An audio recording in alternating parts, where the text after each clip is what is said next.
Saya itu Muhammad Ihsan Abda, Ihsan. Saya kebetulan alumni Universitas Maliku Saleh juga, angkatan 2015, dan saya lulusnya 2019. Setelah itu COVID ya waktu itu.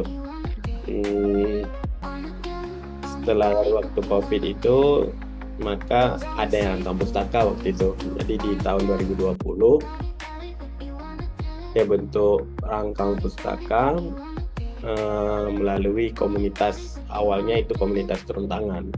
Jadi di tahun 2020 kami punya komunitas turun tangan, terus baru dideklarasikan itu sebagai rangkang pustaka di 1 tahun sesudahnya.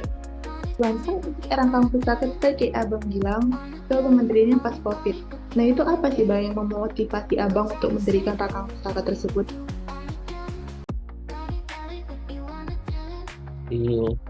Waktu itu dengan hal simpel sih. Jadi gini, ketika melihat kondisi pandemi waktu itu, saya juga baru lulus.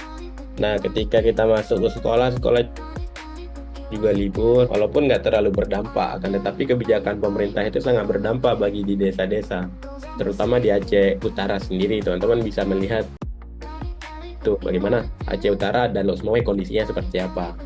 Lok Sumawe itu ada sekolah, tetapi hanya sekolah-sekolah seperti Sukma Bangsa, sekolah-sekolah di Lok Sumawe yang bisa menerapkan hybrid learning. Akan tetapi sekolah-sekolah di desa itu libur kayak gitu. Karena apa? Karena yang pertama itu keterbatasan akses, yang kedua keterbatasan fasilitas, yang ketiga ya memang di daerah yang sulit dijangkau.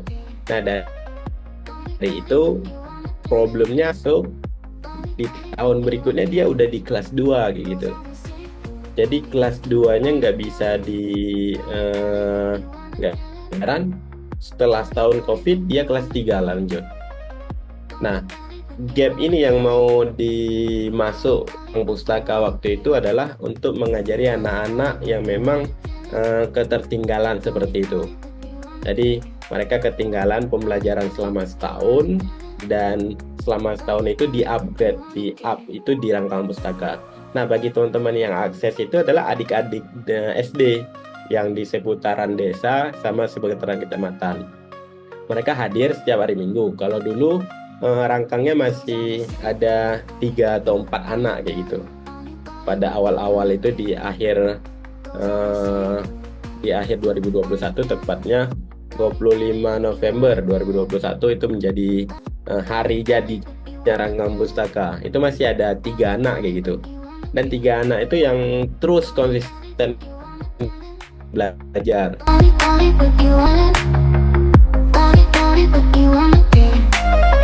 Halo Kak, selamat siang. Kalau boleh tahu dengan nama siapa? Nama saya Ulfia Rahma.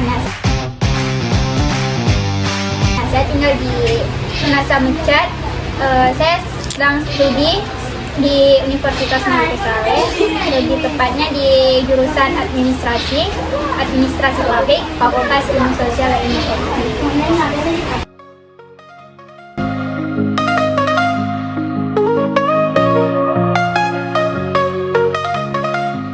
Apa yang menginspirasi kakak untuk masuk ke rangkang pustaka? Saya terinspirasi ke rangkang pustaka itu karena saya lihat dulu diri saya dulu gitu.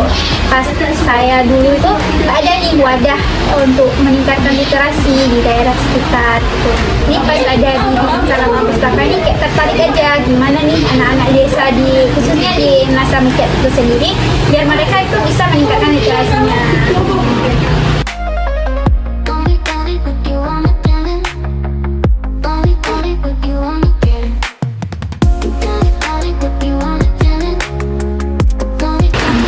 Apa sih tantangan terbesar yang biasanya kakak alami kayak kesehariannya apa gitu yang bisa membuat kakak kadang kayak wah ini kayak kesel, kadang ada yang kayak apa gitu, ada nggak kak?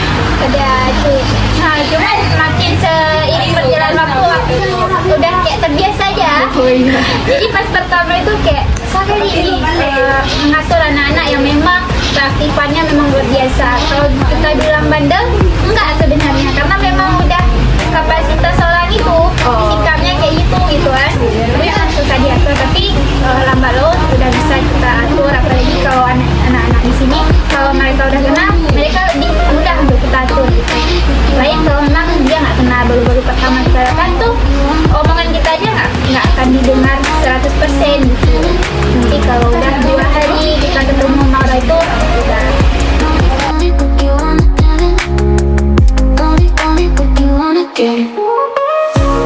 Nah, kakak kan udah lama nih di Rangka Pustaka. Gimana sih sistem cara belajar Rangka Pustaka ini untuk mengajarkan anak-anak? Untuk pembelajaran di Rangka Pustaka itu setiap minggu. Karena kami ada beberapa kegiatan. Nah, untuk kegiatan anak-anak itu ada Rangka belajar yaitu di tiap minggu, tiap hari minggu. Terus ada Rangka itu khususnya di terus Rangkampol itu bukan untuk Rangkampol itu lebih ke tutor-tutornya atau pemuda-pemuda yang ada di sekitar gitu. Nah, itu metodenya lebih ke daring. Cuman kemarin pas Rangkamcamp kami udah adakan secara offline gitu. Jadi pematerinya langsung datang dari lewat Zoom. Nah, terus di Rangkam Belajar itu kami yang di hari Minggu itu kami membuat 100 pembelajaran. Jadi mereka nggak akan mudah bosan ya, karena di setiap minggunya itu ada materi-materi yang berbeda gitu. Kak, apa sih pesan Anda untuk masyarakat sekitar atau generasi muda nih, untuk remaja ingin ikut mungkin untuk remaja-remaja di sekitar sini, yuk gabung jadi tutor di Rangkam Pustaka gitu. Selain kita menambah ilmu, kita juga bisa mengasah kemampuan kita dalam berpikir, kreativitas kita dalam mengajar. Itu bermanfaat banget sih bagi kita gitu. Jadi kalau bukan dari kita sendiri nih, remaja-remaja di sekitar untuk meningkatkan literasi, siapa lagi gitu. Mungkin itu aja. Boleh Kak, terima kasih ya.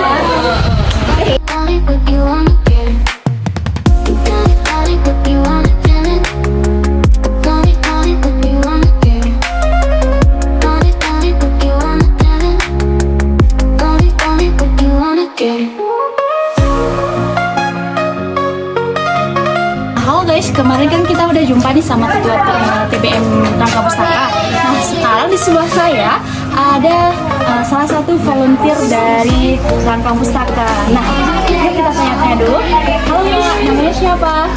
Nah,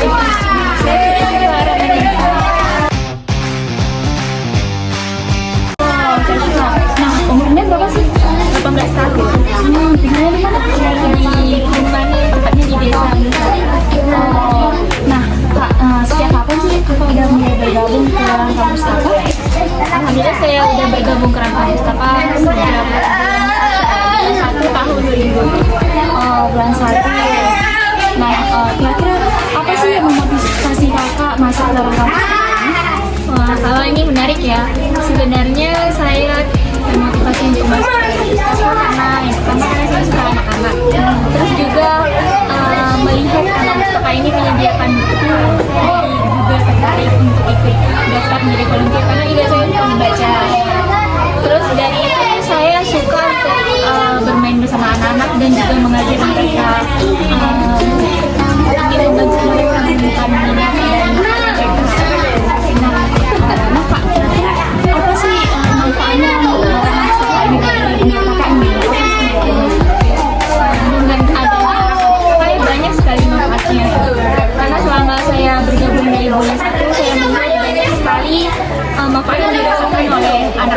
karena Rakam Pustaka ini menyediakan banyak sekali kegiatan.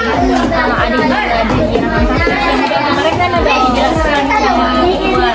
Nah, dari Rakam Tahfidz itu anak-anak bisa menghafal Al-Quran, juga ada Rakam Talks. Nah, ini untuk kami sebagai tutor dan juga remaja-remaja di sekitar di sini, benefitnya luar biasa yang dirasakan. Kami dapat ilmu, karena kan ada juga Rakam menulis. Jadi banyak sekali benefit yang kami rasakan, baik tutor maupun siswanya.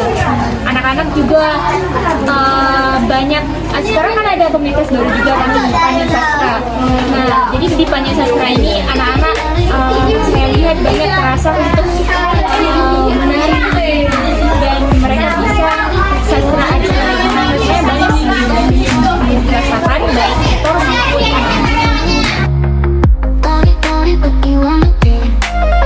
banyak sekali kan manfaat dari Rakam Pustaka ini. Nah, kira-kira nih Kak, ada nggak sih Kakak karakter anak-anak yang membuat Kak kesel? Nah, gimana sih cara menghadapi anak-anak tersebut? Nah, ini ya udah pasti tentu ada, terutama anak-anak yang cowok nih, yang laki-laki. Jadi yang bandel cukup banyak lah di sini, guys. Anak-anak dari SMP, ya, yang gede-gede, yang kecil lumayan bisa dihandle sih kalau dimarahin sedikit gitu mereka udah paham. Nah, kalau yang SMP, anak cowok yang SMP ini lumayan susah ya untuk handle mereka nakal ketika nakal. Jadi caranya itu kadang kami diemin gitu, biar dia sadar kesalahannya sendiri. Karena kalau kita langsung kita langsung menceramahi dia, biasanya yang SMP ini mereka makin bandel. Jadi lebih baik kita diamin sendiri, jadi dia sadar sendiri, malu sendiri. Karena cowok yang nanti kalau bandel mereka bisa diamin, insya Allah nanti ya paham.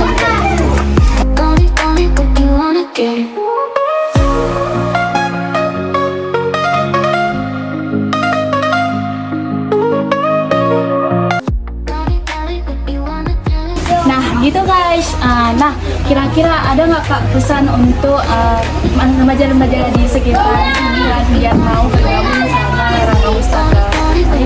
Tentu ada sih harapan yang besar bagi remaja-remaja di sekitaran sini supaya mereka juga mau bergabung ke Rakam Pustaka. Karena Rakam Pustaka ini banyak sekali kegiatan-kegiatan yang memberikan benefit luar biasa kepada kita remaja. Karena ada Rakam Talks dan juga Rakam kan menyediakan banyak sekali buku yang bisa diakses dibaca ketika remaja. Karena bukan hanya buku cerita anak-anak, tapi juga